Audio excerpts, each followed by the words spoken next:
أعوذ بالله من الشيطان الرجيم. بسم الله الرحمن الرحيم.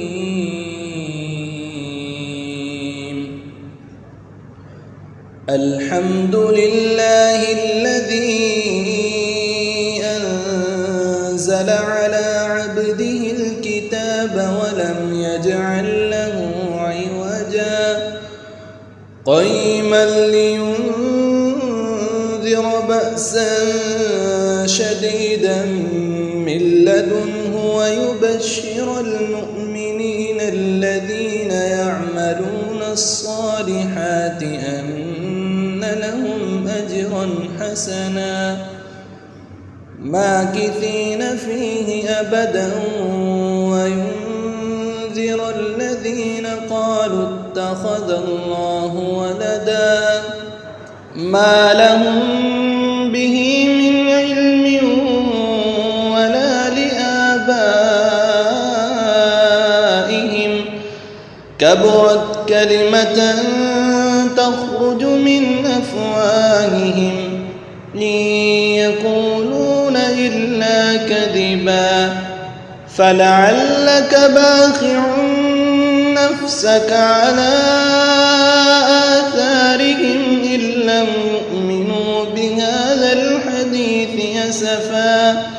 إنا جعلنا ما على الأرض زينة لها لنبلوهم أيهم أحسن عملا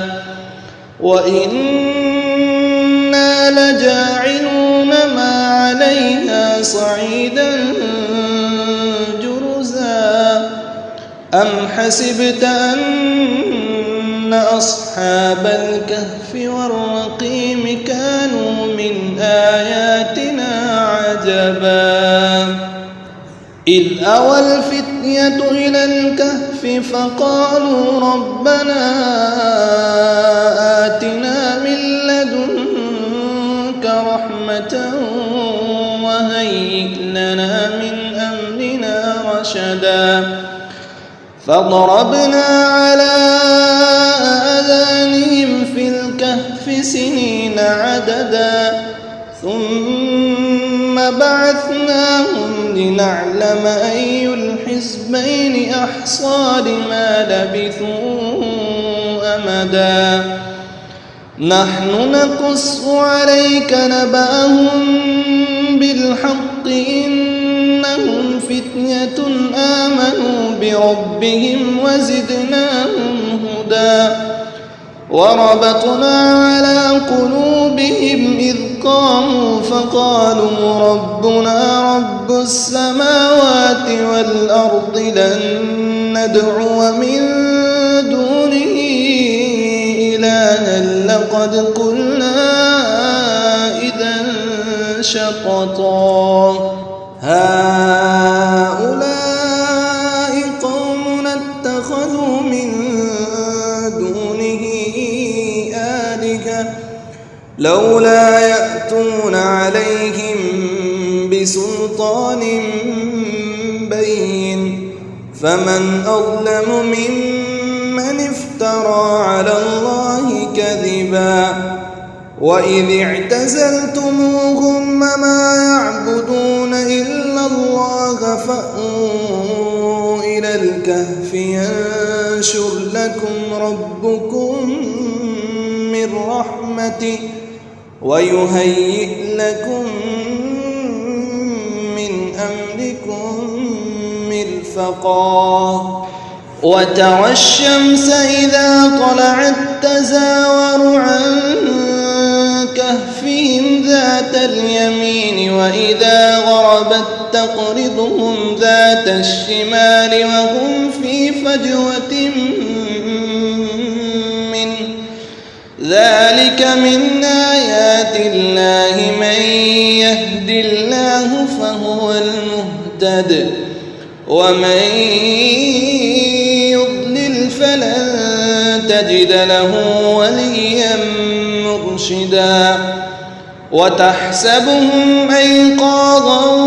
وهم رقود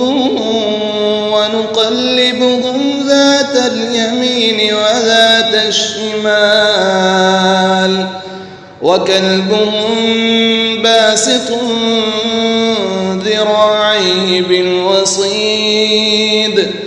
لو اطلعت عليهم لوليت منهم فرارا ولملئت منهم رعبا وكذلك بعثناهم ليتساءلوا بينهم قال قائل منهم كم لبثتم قالوا لبثنا يوما أو بعض يوم قالوا ربكم أعلم بما لبثتم فابعثوا أحدكم بورقكم هذه إلى المدينة فلينظر أيها أزكى طعاما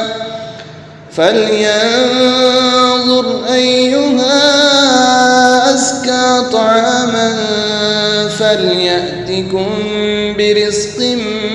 منه وليتلطف ولا يشعرن بكم أحدا إنهم إن يظهروا عليكم يرجموكم أو يعيدوكم في ملتهم ولن تفلحوا إذا أبدا وكذلك أعثرنا عليهم ليعلموا أن وعد الله حق وأن الساعة لا ريب فيها إذ يتنازعون بينهم أمرهم فقالوا ابنوا عليهم بنيانا ربهم أعلم بهم قال الذين غلبوا على أمرهم لنتخذن عليهم مسجدا سيقولون ثلاثة رابعهم كلبهم ويقولون خمسة سادسهم كلبهم رجما بالغيب ويقولون سبعة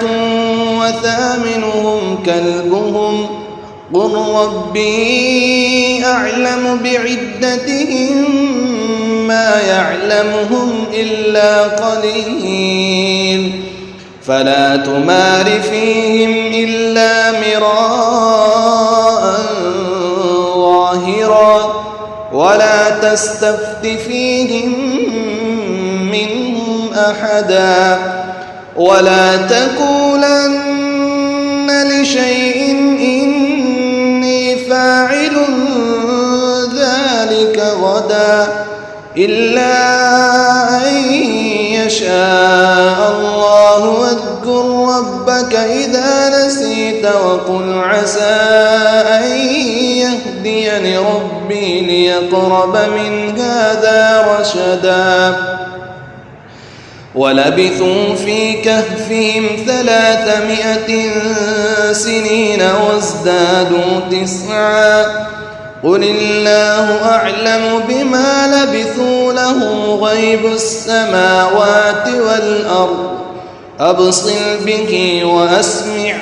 ما لهم من دونه من ولي ولا يشرك في حكمه أحدا واتل ما أوحي إليك من كتاب ربك لا مبدل لكلماته ولن تجد من دونه ملتحدا واصبر نفسك مع الذين يدعون ربهم بالغداة والعشي يريدون وجهه ولا تعد عيناك عنهم تريد زينة الحياة الدنيا ولا تطع من أغفلنا قلبه عن ذكرنا واتبع هواه وكان أمره فرطا وقل الحق من ربكم فمن شاء فليؤمن ومن شاء فليكفر إنا أعتدنا للظالمين نارا أحاط بهم سرادقها وإن يستغيثوا يغاثوا بماء كالمهل يشوي الوجوه بئس الشراب وساءت مرتفقا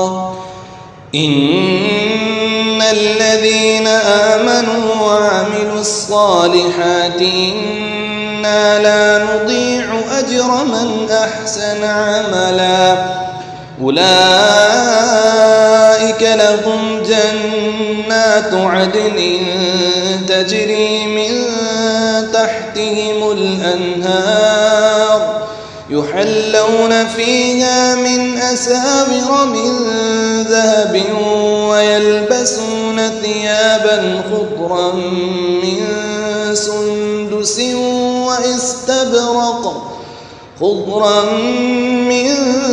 سندس واستبرق متكئين فيها على الأرائك نعم الثواب وحسنت مرتفقا واضرب لهم مثلا رجلين جعلنا لأحدهما جنتين من أعناب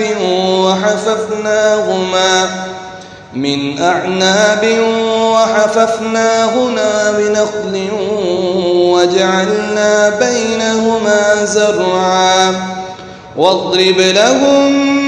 مثلا رجلين جعلنا لأحدهما جنتين من أعناب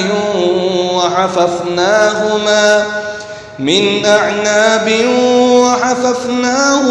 بنخل وجعلنا بينهما زرعا كلتا الجنتين آتت أكلها ولم تظلم منه شيئا وفجرنا خلالهما نهرا وكان له ثمر فقال لصاحبه وهو يحاوره أنا أكثر منك مالا وأعز نفرا ودخل جنته وهو ظالم لنفسه قال ما أظن أن تبيد هذه أبدا وما أظن الساعة قائمة ولئن رددت إلى ربي لأجدن خيرا منها منقلبا قال له صاحبه وهو يحاوره أكفرت بالذي خلقك قال له صاحبه وهو يحاوره وكفرت بالذي خلقك من تراب ثم من نطفة ثم سواك رجلا لكن هو الله ربي ولا أشرك بربي أحدا ولولا إذ دخلت جنتك قلت ما شاء الله لا قوة إلا بالله إن ترني أنا أقل منك مالا وولدا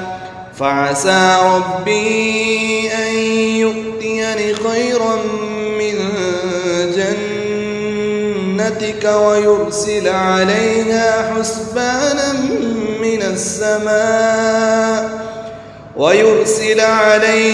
حسبانا من السماء فتصبح صعيدا زلقا أو يصبح ماؤها غورا فلن تستطيع له طلبا وأحيط بثمره فأصبح يقلب كفيه على ما أنفق فيها وهي خاوية على عروشها ويقول يا ليتني لم أشرك بربي أحدا ولم تكن له فئة ينصرونه من دون الله وما كان منتصرا هنالك الولاية لله الحق هو خير ثوابا وخير عقبا واضرب لهم مثل الحياة الدنيا كماء أنزلناه من السماء فاختلط به نبات الأرض فأصبح هشيما تذروه الرياح وكان الله على كل شيء مقتدرا المال والبنون زينة الحياة الدنيا والباقيات الصالحات خير عند ربك ثوابا وخير أملا ويوم نسير الجبال وترى الأرض بارزة وحشرناهم فلم نغادر منهم أحدا وعرضوا على ربك صفا لقد جئتمونا كما خلقناكم أول مرة بل زعمتم أن لن نجعل لكم موعدا ووضع الكتاب فترى المجرمين مشفقين مما فيه ويقولون يا ويلتنا ما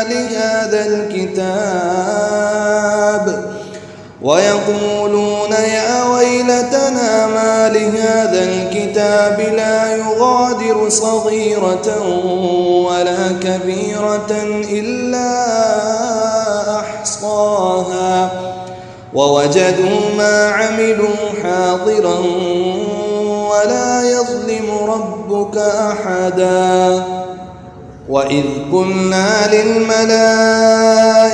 اسجدوا لآدم فسجدوا إلا إبليس كان من الجن ففسق عن أمر ربه أفتتخذونه وذريته أولياء من دوني وهم لكم عدو بئس للظالمين بدلا ما أشهدتهم خلق السماوات والأرض ولا خلق أنفسهم وما كنت متخذ المضلين عضدا ويوم يقول نادوا شركائي الذين زعمتم فدعوهم فلم يستجيبوا لهم وجعلنا بينهم موبقا ورأى المجرمون النار فظنوا أنهم مواقعوها ولم يجدوا عنها مصرفا ولقد صرفنا في هذا القرآن للناس من كل مثل وكان الإنسان أكثر شيء جدلا وما منع الناس أن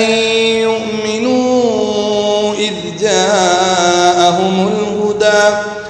ويستغفروا ربهم إلا أن تأتيهم سنة الأولين أو يأتيهم العذاب قبلا وما نرسل المرسلين إلا مبشرين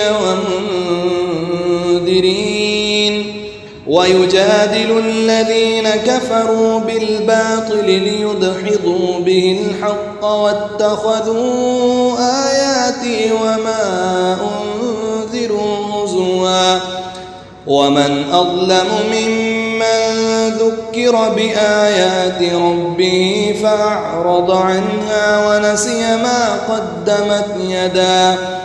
إنا جعلنا على قلوبهم أكنة أن يفقهوه وفي آذانهم وقرا وإن تدعوهم إلى الهدى فلن يهتدوا إذن أبدا وربك الغفور ذو الرحمة لو يؤاخذهم بما كسبوا لعجل لهم العذاب بل لهم موعد لن يجدوا من دونه موئلا وتلك القرى أهلكناهم لما ظلموا وجعلنا لمهلكهم موعدا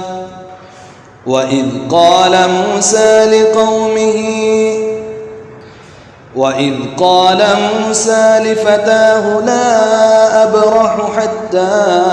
أبلغ مجمع البحرين أو أمضي حقبا فلما بلغا مجمع بينهما نسيا حوتهما فاتخذ سبيله في البحر سربا فلما جاوزا قال لفتاه آتنا غداءنا لقد لقينا من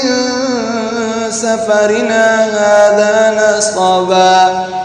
قال أرأيت إذ أوينا إلى الصخرة فإني نسيت الحوت وما أنسانيه إلا الشيطان أن أذكره واتخذ سبيله في البحر عجبا قال ذلك ما كنا نبغي فارتدا على آثارهما قصصا فوجدا عبدا من عبادنا آتيناه رحمة من عندنا وعلمناه من لدنا علما قال له موسى هل أتبعك على أن تعلمني مما علمت رشدا قال إنك لن تستطيع معي صبرا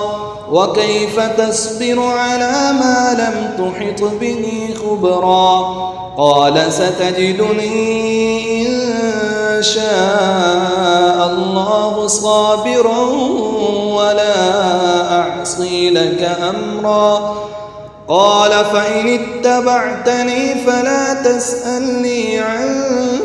شيء حتى أحدث لك منه ذكرا فانطلقا حتى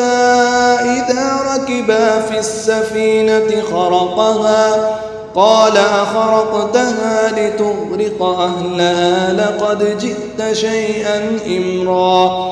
قال ألم أقل إنك لن تستطيع معي صبرا قال لا تؤاخذني بما نسيت ولا ترهقني من أمري عسرا فانطلقا حتى إذا لقيا غلاما فقتله قال قتلت نفسا زكية بغير نفس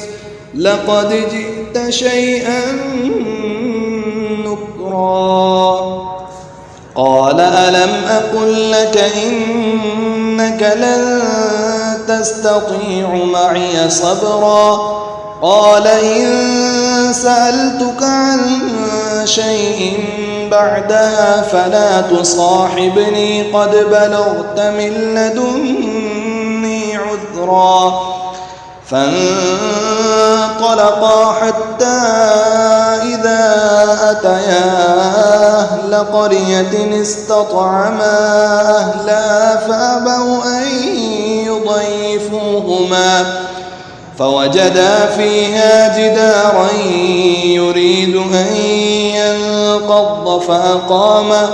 قال لو شئت لاتخذت عليه أجرا قال هذا فراق بيني وبينك سأنبئك بتأويل ما لم تستطع عليه صبرا أما السفينة فكانت لمساكين يعملون في البحر فأردت أن أعيبها وكان وراءهم ملك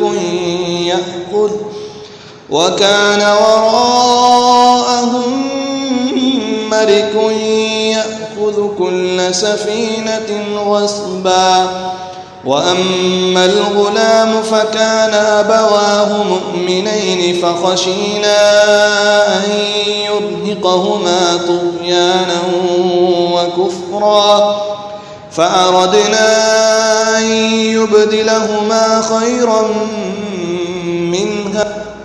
فأردنا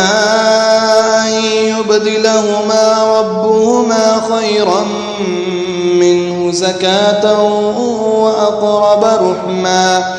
وأما الجدار فكان لغلامين يتيمين في المدينة وكان تحته كنز لهما وكان أبوهما صالحا فأراد ربك أن يبلغا أشدهما ويستخرجا كنزهما رحمة من ربك وما فعلته عن أمري ذلك تأويل ما لم تسطع عليه صبرا ويسألونك عن ذي القرنين قل سأتلو عليكم منه ذكرا إنا مكنا له في الأرض وآتيناه من كل شيء سببا فأتبع سببا حتى إذا بلغ مغرب الشمس وجدها تغرب في عين حمئة ووجد عندها قوما قلنا يا ذا القرنين إما أن تعذب وإما أن تتخذ فيهم حسنا قال أما من ظلم فسوف نعذبه ثم يرد إلى ربه فيعذبه عذابا نكرا وأما من آمن وعمل صالحا فله جزاء الحسنى وسنقول له من أمرنا يسرا ثم أتبع سببا حتى إذا بلغ مطلع الشمس وجدها تطلع على قوم لم نجعل لهم من دونها سترا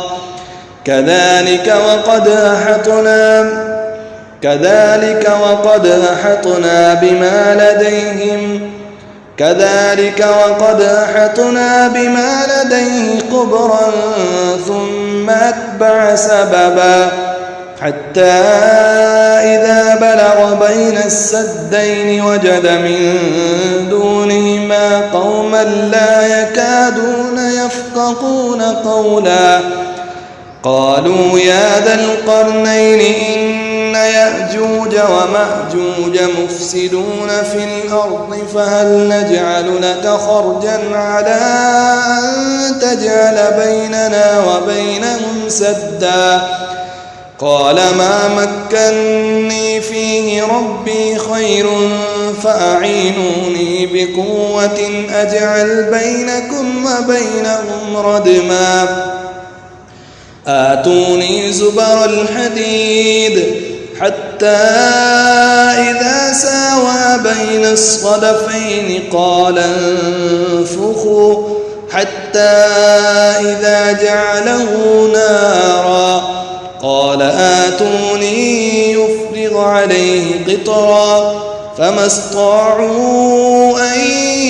يظهروه وما استطاعوا له نقبا قال هذا رحمة من ربي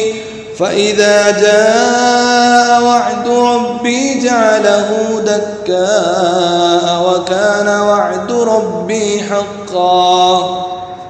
وتركنا بعضهم يومئذ يموج في بعض ونفخ في الصور فجمعناهم جمعا وعرضنا جهنم يومئذ للكافرين عرضا الذين كانت أعينهم في غطاء عن ذكري وكانوا لا يستطيعون سمعا أفحسب الذين كفروا أن يتخذوا عبادي من دوني أولياء إنا أعتدنا جهنم للكافرين نزلا قل هل ننبئكم بالأخسرين أعمالا الذين ضل سعيهم في الحياة الدنيا وهم يحسبون أنهم يحسنون صنعا أولئك الذين كفروا بآيات ربهم ولقائه فحبطت أعمالهم فلا نقيم لهم يوم القيامة وزنا ذلك جزاؤهم جهنم بما كفروا واتخذوا آياتي ورسلي هزوا إن الذين آمنوا وعملوا الصالحات كانت لهم جنات الفردوس نزلا خالدين فيها لا يبغون عنها حولا قل لو كان البحر مدادا لكلمات ربي لنفد البحر قبل أن تنفد كلمات ربي ولو جئنا بمثله مددا قل إنما أنا بشر مثلكم يوحى إلي أنما إلهكم إله واحد فمن كان يرجو لقاء ربه فليعمل عملا صالحا ولا يشرك بعبادة ربه أحدا.